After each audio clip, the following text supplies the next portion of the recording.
శ్రీమాత్రే నమ. జయ గురు దత్తాత్రేయ నమ.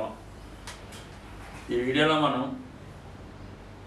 కన్యారాశి వారికి యోగించే దశలు ఏమిటి అన్నది పరిశీలిద్దాం. సాధారణంగా కన్యారాశి వారికి వీళ్ళకి ఎంతో కొంత జ్యోతిష్యపరమైనటువంటి నాలెడ్జ్ అది ఉంటుంది.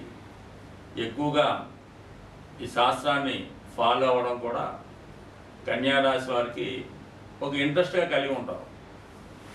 ఇది కేవలం జ్యోతిష్ శాస్త్రమే కాకుండా వైద్య రంగంలో, అలాగే ఏదైనా ఒక మ్యూజిక్, సంగీతం, శాస్త్రం ఏదో దాంట్లో ప్రావీణ్యం ఉంటుంది. దీనికి కారణం ఏంటంటే ఈ కన్యారాశిలో బుధుడు ఉచ్చస్థితిలో ఉంటూ బుధ మహాదశ వీళ్ళకి ఇంచుమించుగా చదువుకున్న టైంలో వచ్చినా తర్వాత వచ్చినా కూడా పర్లేదు.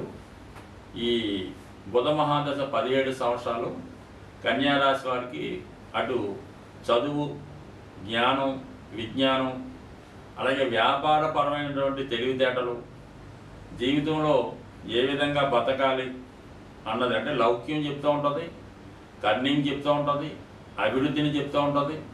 అంటే ఎక్కువగా ఈ కన్యా లగ్నం వారు ఎదటి వారిని బాగా నమ్మి మోసపోవడం జరుగుతూ ఉంటుంది. అది భర్త వల్ల అవ్వచ్చు, భార్య వల్ల అవ్వచ్చు, పిల్లల వల్ల కూడా కావచ్చు. కొన్ని సందర్భాల్లో తల్లిదండ్రుల వల్ల కూడా ఈ కన్యా లగ్నం వారు నష్టపోవడం అనొచ్చు, మోసపోవడం అనొచ్చు, మొత్తం మీద జరుగుతూ ఉంటుంది. సో అందువల్ల ఏంటంటే వీళ్ళు ఒకరి చేతిలో మోసపోయిన తర్వాత ఇంకోళ్ళని ఏదో విధంగా తిరిగి పోగొట్టుకున్నది సంపాదించడానికి ఈ విధంగా కూడా కొంతమంది అటువంటి డెడికేషన్ చేస్తూ ఉంటారు. బట్ ఏదైనా మంచి నాలెడ్జ్ వీళ్ళకి బుధ మహాదశలో రావడం జరుగుతుంది. అంటే బుధుడు ఈ రాశి వారికి అటు రాశ్యాధిపతి, లగ్నాధిపతి, దశమాధిపతి, అంటే వృత్తి నిర్ణయం కూడా అదే టైంలో జరుగుతుంది. కాబట్టి ఏదైనా ఈ కన్యా రాశి వారికి బుధ మహాదశ ఎంత తొందరగా వస్తే జీవితంలో అంత తొందరగా వీళ్ళు సెటిల్ అవ్వడం జరుగుతుంది. ఎలా బతకాలి అన్నది ఈ దశలో వీళ్ళు నేర్చుకోవడం జరుగుతూ ఉంటుంది. ఇక దాని తర్వాత శుక్ర మహాదశ. ఈ శుక్ర మహాదశ వీళ్ళకి ఇంచుమించుగా 20 సంవత్సరాలు ఉంటుంది. ఎవరికైనా 20 ఉంటుంది. వీళ్ళకి ఏంటంటే ధన భాగ్యాధిపతిగా ఒక కుటుంబాన్ని, ఒక బ్యాంక్ బ్యాలెన్స్ని, వివాహ జీవితాన్ని, అంటే భార్య లేదా భర్త రావడం, వివాహం, సంతానం, ఎందుకంటే భాగ్యస్థానం కూడా అక్కడ ఉంది కాబట్టి జీవితంలో స్థిరపడడం జరుగుతూ ఉంటుంది. అంటే అదృష్టవశాత్తు ఈ కన్యా లగ్నం వారు బుధ మహాదశలో జన్మిస్తే మరి 17 సంవత్సరాలు, దాని తర్వాత కొద్దిగా ఒక 7 సంవత్సరాలు కేతు మహాదశ వచ్చి దాని తర్వాత వచ్చే శుక్ర మహాదశ 20 సంవత్సరాలు జీవితంలో చాలా సౌకర్యాలు అనిపిస్తాయి. అంటే కుటుంబం బాగుంటుంది, ధన సేవింగ్స్ ఉంటాయి, సువర్ణం, బంగారం, అలాగే వివాహం. అదే కాకుండా కుటుంబంలో మిగతా వారికి కూడా అదృష్ట యోగం జరుగుతూ ఉంటుంది. అంటే ఏదైనా ఒక కుటుంబంలో ఒకరికి శుక్ర మహాదశ జరుగుతుంది అనుకుందాం, మిగతా వారికి కూడా ఇంచుమించుగా భార్య, భర్త, పిల్లలందరికీ కూడా ఈ శుక్ర మహాదశ నడుస్తూ ఉంటుంది. అదే శని మహాదశ నడుస్తుంది అనుకోండి, కుటుంబంలో అందరికీ కూడా ఒకటికి ఏలినాటి శని, ఒకటికి అష్టమ శని, ఒకటి శని మహాదశ, ఇప్పుడు శని అంతర్దశ, ఈ విధంగా అందరికీ రావడం వల్ల ఒకరి మీద ఒకరి ప్రభావం చూసి చాలా ఇబ్బంది పడుతూ ఉంటారు. అదే శుక్ర మహాదశ అందరికీ ఇంచుమించుగా అటు ఇటుగా రావడం వల్ల మరి వాళ్ళ ఇంట్లో ఒక విధంగా వేస్టేజ్ ఎక్కువ అవుతూ ఉంటుంది. నెలకి 4 జతలు బట్టలు కొంటుంటారు, 2 జతలు చెప్పులు కొంటుంటారు, 6 నెలలకు కొత్త వాహనం కొంటారు. ఈ విధంగా అనేక ఆధునిక సౌకర్యాలు, అటు ఫ్యాన్ ఉంటుంది, అటు ఏసీ ఉంటుంది, అటు కూలర్ ఉంటుంది, ఈ 3 ఎట్ ఏ టైం వాడుతుంటారు. అంత విధంగా వాళ్ళు వైభోగాన్ని అనుభవిస్తూ ఉంటారు శుక్ర మహాదశలో. దాని తర్వాత శని మహాదశ. జీవితంలో కన్యా లగ్నం వారికి శని మహాదశ అనుభవపూర్వకంగా, ప్రాక్టికల్గా జీవితంలో నిలబెడుతూ ఉంటారు. అప్పుడు దాకా ఏదో హ్యాపీగా సంతోషంగా గడుపుతున్నవాడు శని మహాదశ రాగాన ఒక జర్క్ ఇస్తుంది అన్నమాట. అప్పుడు దాకా ఉన్నటువంటిది, అప్పుడు దాకా వస్తున్నటువంటి ఆదాయం పోతుంది. ఏదో పెద్దవాళ్ళు సంపాదిస్తే తింటూ ఉంటాడు, అది ఆగిపోతుంది. ఆటోమేటిక్గా వీడికి ధనం విలువ తెలుస్తూ ఉంటుంది. అప్పుడు ఏదో చిన్నపాటి ఉద్యోగంలో చేరి తనకు తాను సంపాదించుకుంటూ తనకు తాను కష్టపడవలసి ఉంటుంది. అంటే శని భగవానుడు వీళ్ళకి పంచమ షష్టాధిపతిగా ఉండడం వల్ల కేవలం ఈ సమయంలో ఉద్యోగం మాత్రమే చేయవలసి ఉంటుంది. ఉద్యోగం ద్వారా కుటుంబాన్ని పోషించుకోవాల్సి ఉంటుంది. అది ఇతను కష్టపడుతూ ఇతరుల్ని పైకి తీసుకురావడం జరుగుతూ ఉంటుంది. అందువలన ఎప్పుడైనా సరే ఈ కన్యా లగ్నం వారికి శని మహాదశ తొందరగా వస్తే వీళ్ళు తొందరగా సెటిల్ అవ్వడం జరుగుతుంది.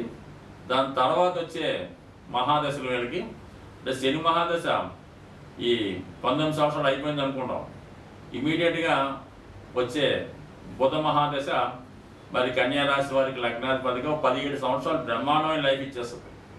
దాని తర్వాత వచ్చే కేతు 7 సంవత్సరాల మధ్యలో కొద్దిగా ఇంటర్వెల్ ఇచ్చిన మళ్ళా వచ్చే 20 సంవత్సరాల జీవితాంతం, ఇంకా మొత్తం 37 సంవత్సరాలు మరి వాళ్ళ యొక్క ఎంత గొప్పగా ఉంటుందో అది వాళ్ళు అనుభవించిన వాళ్ళు తెలుస్తూ ఉంటుంది.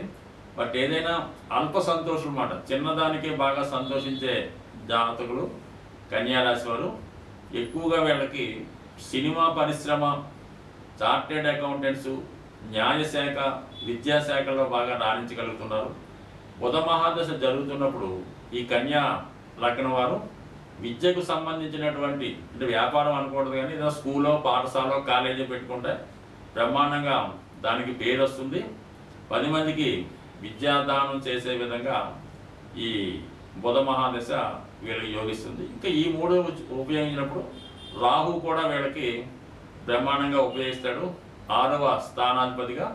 మరి కొంతమంది లెక్క ప్రకారం కన్యారాశిలో రాహు ఉంటే వారి జీవితంలో ప్రధానమంత్రికి సలహా ఇచ్చే స్థాయికి వెళ్ళడం జరుగుతూ ఉంటుంది అనమాట. అంటే వీళ్ళు ఎప్పుడు ఒకరిని కింగ్ చేస్తుంటారు కాబట్టి రాహు లగ్నంలో ఉండగా కన్యారాశిలో, కన్యా లగ్నంలో జన్మిస్తే ఖచ్చితంగా వాళ్ళు ఒక గొప్ప అధికారి దగ్గర సహాయకుడిగా ఉంటూ మొత్తం అంతా వీళ్ళే పరిపాలిస్తూ మొత్తం అంతా వీళ్ళే నడిపిస్తూ ఉంటారు కాబట్టి. బట్ ఏదైనా మరి ఈ దశలో వీళ్ళకి ఈ విధంగా ఉపయోగించినప్పుడు వీళ్ళకి రవి మహాదశ, రవి గ్రహ రాజు కాబట్టి వ్యయాధిపతిగా 6 సంవత్సరాలే ఉన్నా వీళ్ళ జీవితంలో రవి మహాదశ ఎప్పుడు వచ్చినా కూడా ఖచ్చితంగా అప్పటిదాకా చేసినటువంటి తప్పులకి పనిష్మెంట్ ఇవ్వడం జరుగుతూ ఉంటుంది.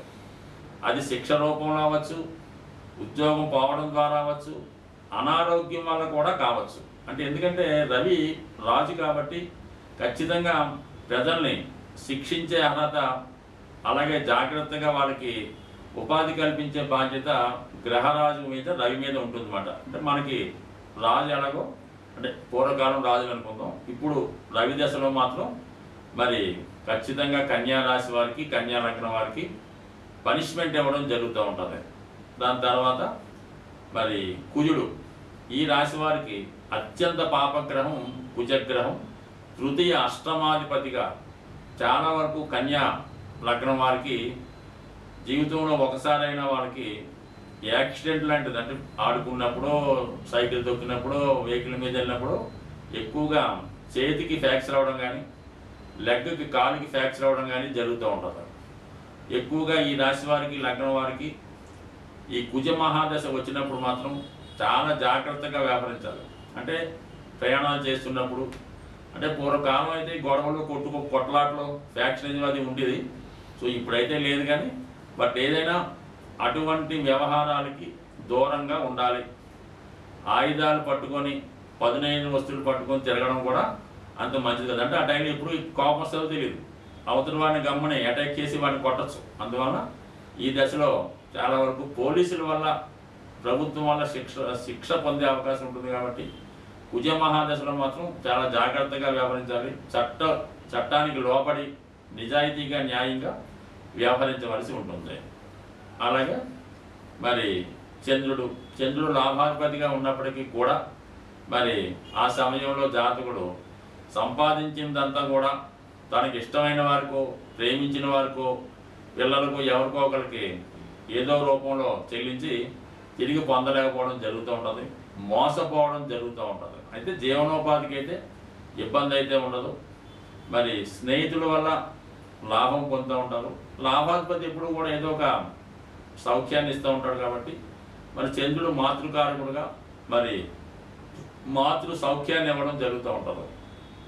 సో ఇంకా గురువు బాధకుడుగా సప్తమ చతుర్థాధిపతిగా కొంతవరకు పెద్దగా ఇబ్బంది పెట్టడం అన్నది నా అనుభవంలో చూడలేదు. కానీ వివాహ జీవితంలో మాత్రం కొద్దిపాటి ఇబ్బందులు గురువు యొక్క దశలో జరిగే అవకాశం ఉంటుంది. బట్ ఏదైనా కన్యారాశి వారికి యోగించే దశలు ఇంకా యోగించాలంటే నిరంతరం విష్ణు సహస్రనామ పారాయణ, విష్ణుమూర్తి రూపంలో ఉన్నటువంటి వెంకటేశ్వర స్వామి ఆలయ దర్శనం, గోవిందనామాలు చదువుకోవడం, విఘ్నేశ్వరుని పూజించుకోవడం వల్ల కన్యారాశి వారు చాలా అదృష్టవంతులుగా మారే అవకాశం ఉంటుంది.